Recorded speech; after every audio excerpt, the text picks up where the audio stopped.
Assalamualaikum warahmatullahi wabarakatuh. Nama saya Ning Widya Astuti. Saya akan menjelaskan tentang populasi statistika.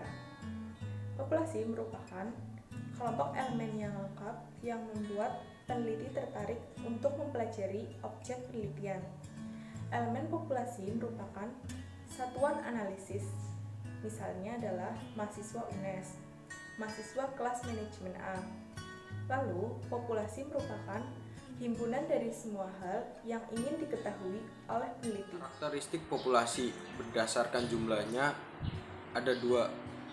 Satu, terbatas. Contoh populasi yang sifatnya terbatas. Mahasiswa UNES emiten di Bursa Efek Indonesia. Jumlahnya dapat diketahui dengan tepat. Yang kedua adalah yang tidak terbatas. Contoh populasi yang sifatnya tidak terbatas. Komunitas pecinta mobil antik, jumlahnya tidak dapat diketahui secara tepat.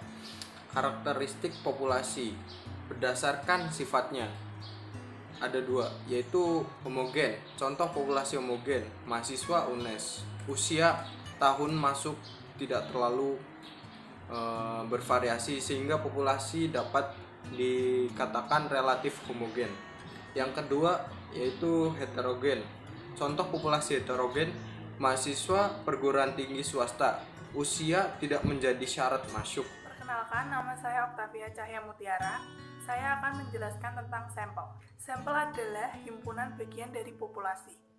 Jadi, jumlah sampel pasti lebih kecil dari jumlah populasi.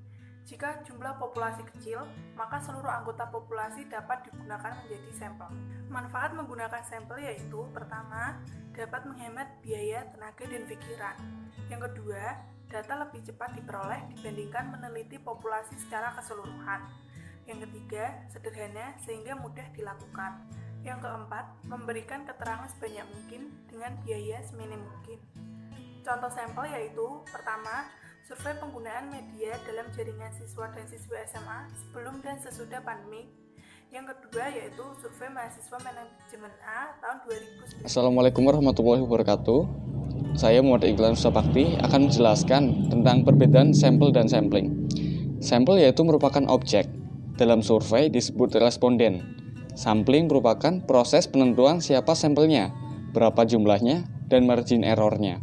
Jadi, tujuan sampling adalah mendapatkan gambaran atau karakteristik suatu populasi berdasarkan gambaran atau karakteristik anggota populasi, yaitu sampel. Sampling digunakan pada statistika deskriptif dan inferensial. Pada statistik deskriptif, sampel hanya dideskripsikan jumlah, rata-rata, standar deviasi, dan sebagainya. Namun pada statistika inferensial, sampel digunakan untuk mengambil kesimpulan karakteristik populasi berdasarkan data sampel, yaitu uji hipotesis.